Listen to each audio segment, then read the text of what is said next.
Esmeralda. Now it kind of makes total sense why BTK wanted to go for the first pick Esmeralda, or at least in this case, second pick Esmeralda. It's because of the fact that the deterrent factors for both the other heroes for the BTK lineup can be stopped by the Esmeralda. Well, speaking of which, comfort picks coming out on the side of Blacklist Oh. International. We see the Thamus. We also see the classic Oheb Alice here. Let's see what BTK's overall response is going to be. You can go Grok this time. Going out for BTK, that's your comfort pick. You know, I have a very, very weird pick in my head.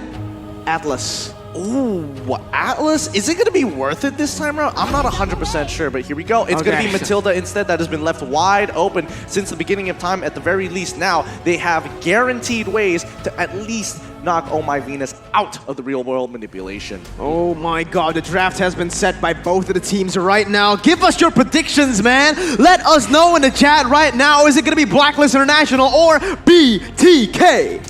Gonna be a normal draft for game number 5, and I love it. They're gonna be sticking to what works. The classic Aljus Alice coming up from Blacklist International, greedy but still very strong. Oh, this is it. This is for all the marbles here. Is North America gonna make the biggest statement here at N3 by knocking Blacklist down to the lower bracket? Or is it gonna be Blacklist taking this game? Only one may survive. Blacklist on the blue side, BTK on the red. Let's hop into the land of dawn. There's only one phrase to sum it all up. Boom, bang, bada bing. Are y'all ready for game 5? I'm so ready for game 5 here, and immediately we have to identify how these lanes are going to go. Thamus is going to get punished here on that top side by Shark instantaneously as Matilda controlling that river pressure. I want to say the Thams is more inclined to win against the Esmeralda in a 1v1 setup. That's why BTK put Shark in there just to poke out this Esmeralda, this Thams for a little bit. Maybe that will give a little bit of a head start for BTK. Absolutely. Now, again, it is going to be really, really good for the side of Blacklist here in the early stages with Wise just basically getting that little wander, right? Both of the junglers need to scale, and this is what BTK needs to do with their composition, is to get an initial lead, I suppose, with that Isum Shin. You need to get that guy rolling, man. Once he gets those items, he is going to be a nuisance, but if he scales as well as the Aldous, honestly, my favorite Aldous. Yeah.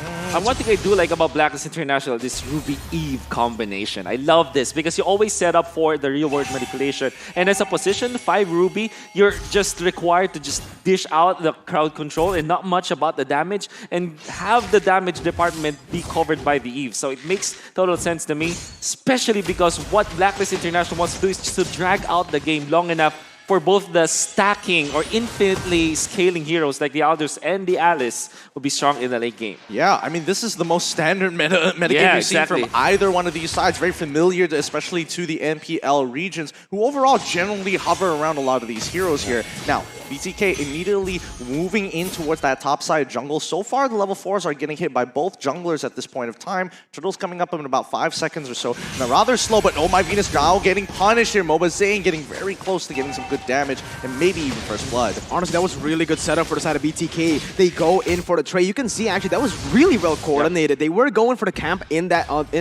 jungle invading as well, but they know that they want to go for a fight in the mid lane. They want to deal additional damage, and that literally just set up for the Turtle. What's happening bot side here? Turtle goes over by the STB here for BTK, but so far, Fire checking, getting a good Chaos Assault on towards Wise's side, but he can just absorb the damage. Yeah. Both heroes don't have a lot of items in or a lot of stacks, but the Chase Fade coming up towards that side just to speed up his clearing. I really like how the Wise using this Aldous. He's really good. He's using that ultimate very efficiently just to roam around the map to get him to places a little bit faster, but look at this, BTK going in for the gank. It's not going to be good just yet. Oh, they forced out the flicker coming in from Oheb. This could be a potential punish later on in towards that game. He's got to wait 120 seconds before he gets that back, but let's double check on the items so far. Yeah, for BTK, they're going to be amassing a lot of items, which is good because, at least this time they're evening up when it comes to trades. Yep, Zio's going to lose 50% of his HP for and now. Nothing much is being achieved here for either side. It's a dead even game thus far. That really is surprising because we know that in the first 4 games of the match, they just run into each other like so often. But this time, it's game number 5. Everything is literally on the line. The winner will advance to the upper bracket, and the loser will be put in that lower bracket where there's so many strong teams that can eliminate you. So everything hangs in the balance in this last game. Honestly, this is the calm before the storm, right? You know something's bound to happen, and that is going to be most probably the second turtle of the game, you know? Most of the time here, after the first turtle, none of the teams want to go for any crazy engages, but wait a minute, I might just made a mistake, Venus! He's on some trouble here. He's taking way too much damage here, and Shark immediately able to punish first blood by Razor going over to BTK. Really nicely done.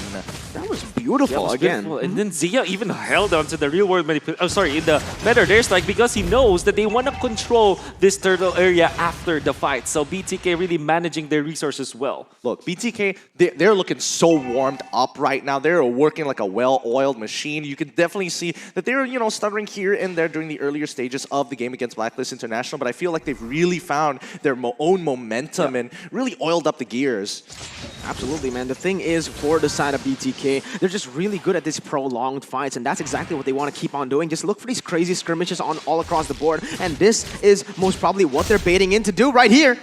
Yep, Wise, he's going to have to get on out of there. I don't think he has enough sex for the real world manipulation. Yes, there they have it. Fried Chicken finds it again. Solo killing Oheb, and now the bottom side is getting initially pushed down as BTK wants to press the advantage here. Nicely done by Fried Chicken. Like I said, it's all a setup for a fight. They only started the turtle to look for a fight in Blacklist International. They went a little bit too greedy. They didn't have a good position there. They didn't even know whether the bottom side was winning, was pushing, and they still forced it away. These are mistakes that are uncanny. Very uncanny. I mean, Oheb, he has played this matchup way many times before in many other players and matchups in the Philippines, but for some reason, Fried Chicken finds the opening kill against Oheb. That's a solo kill, in fact. And that gave BTK so much control into that turtle. Even Edward was too late to the party, and BTK just got that objective, which is what they needed. If you want to play the Yi Sin from the jungler role, you have to always get the objectives. First turtle, second turtle, and the third turtle. Here comes BTK as they rotate from the top side down towards Oheb, and they know for a fact that turret is so low. And there we go. Mobazane just going to tank a couple of shots just to break down the turret here on bottom side and open the map up a little bit more. That's the play you do when you have the turtle buff. Take advantage of that shield. That shield cools down, okay? So you have to make the most of it. And he did exactly that. Very smart, very intelligent plays here coming in from the side of BTK, not only getting the turret in the bottom side, but also rotating their members to that top side to just protect the turret. So not only, again, are they looking for the proactive movements on the map to get objectives, but they're also defending their objectives really well. Yep, I think the game's only really going to start taking place once mid opens up, but we'll see how this is going to play as BTK now starting to press their advantages here. A very slight advantage, 2.2k so far in towards Blacklist's jungle.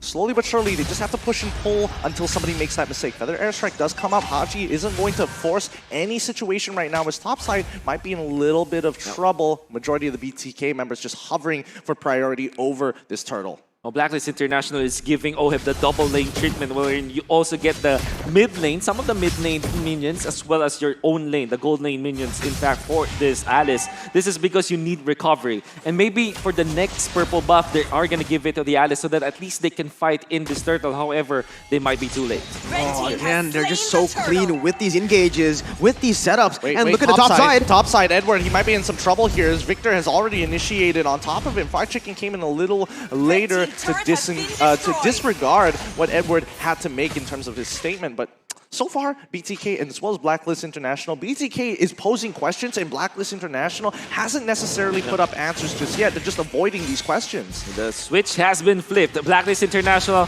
identifying that BTK have already gotten a good early game. They will now split the map. It's macro play from now on. You're going to see Wise just going into some parts of the lane and maybe clear that one out. Edward in a static lane, all the while Oheb just controlling all of the mid lane as well as maybe some other lane. So the thing is, Blacklist International is all full macro mode at this point. What will BTK do with this, though? They're matching them. Look, Esmeralda is dealing with Aldous down on towards that bottom side, and you know she can, for now, she can handle him while there is still time. But BTK want to press their advantage with Fried Chicken as they move on forward. Shark does not start the initiation just yet, but definitely baits Edward into potentially using something, or at the very least, popping his ult early. Oh, Shark now getting pulled in by the I'm Offended, who gets out very easily. Feathered Airstrike can guarantee that they're not going to get punished here. Oheb throwing the flowing, but hopefully tried to deter them away. The thing about Blacklist's composition is that they really do want to go for that wombo combo team fight. If they don't get that, it's going to be actually really, really hard. And that's the thing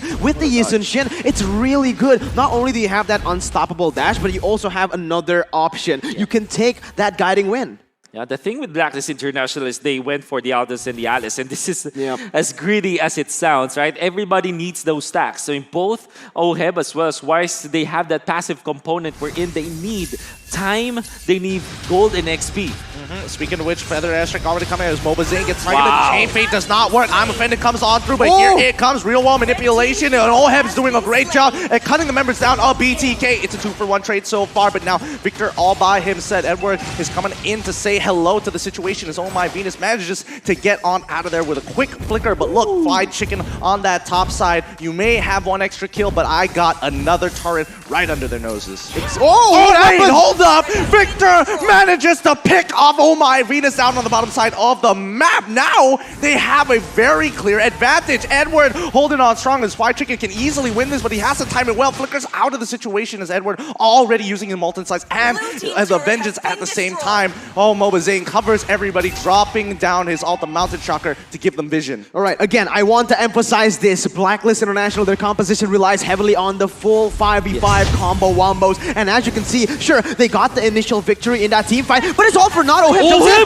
OHEB, he's dead. What? He's dead. He went right into the chopping block, and BTK happily dropped the guillotine. Oh my god. Very, very unlikely jump coming out from OHEB. What was he hoping to achieve there? I mean, doesn't have the best way to steal the Lord. And in fact, the Lord just, the announcer just announced that the Lord has been taken. And maybe we get to see that in the replay. All due fairness, Blacklist International, they're really off of what Mirko was trying to say, the wombo combos. You can see Haji, the Kevin Durant, the KDA machine setting up for display with the Ruby as well as the Eve combo that we have always been talking about. But off-cam kills is what we saw. I mean, what we didn't see. I mean, the kill onto the Eve. But let's see this momentum here coming out for BTK. You can see they're getting hungrier. They're getting thirstier. You know what they want. The Lord has already been achieved. And here comes the falling Star Moon on towards Y's side. They've taken all the tier 2 turrets. And with the next wave, mid-tier 2 shall fall. And Blacklist International forced back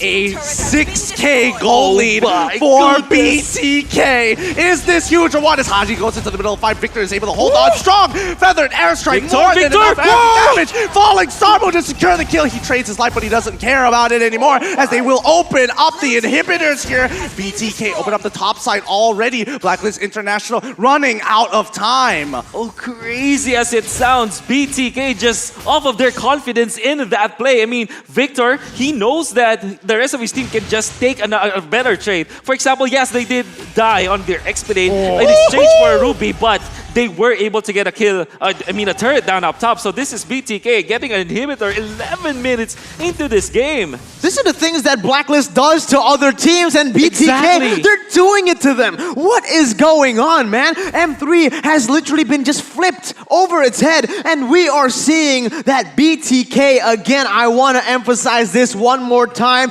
No coach, no analyst, no problem. In every world championship, there's always the underdog that we'd love to see thrive. BTK might be it. Yep, BTK just might be it. And we're going into the middle fight, absorbing that damage. Chain Fate on towards Mobazane. He manages to get out of the real one. Manipulation does not clip it right at the end. What? They find it. That's Victor. Fried Chicken has done it. Victor is now in the backline as they find a huge opportunity to break for it. They flicker on for it. They find another kill. That's 2. They can get the third. Mobazane. They have done it. They have gotten that triple kill. No wave to punish as BTK moves towards that top side. They're gonna proxy the waves. They just need Shark to destroy OHEB here. Well done. They have done it. The biggest upset here so far. BTK have beaten Blacklist International. GG. Well played. North America has come. What the heck happened there, man? Your all-nighter has just been... Oh my, I'm just speechless right now. BTK, baby! Everyone in this team, they came over. The first time they met was in the airport, and they managed to get the victory against the tournament favorites. That is huge. Oh my goodness, and Victor! As well as Mo was saying, they're so happy with this. The odds are way against them. The 2% that went and voted for BTK from the Philippines, they're so happy with this. The majority of the regions, if you look at the other countries, they didn't vote as much for BTK, but BTK defied all odds. No coaches, no managers. I'm sorry if I repeat a miracle, but that is a massive, massive victory for BTK. I don't know. The size of relief of the BTK members well deserved as they move on towards the next stage here in the upper brackets, and they hold strong throughout. So happy for this team in North America. Will rejoice and recognize that these are their representatives. They're not even in the top 10 power rankings of MP Not at all. before this tournament now. What do we rank them as? Do we rank them as #1 in the world at this point? It's tough to say, but Leo and LaFell, please break down this amazing victory coming in.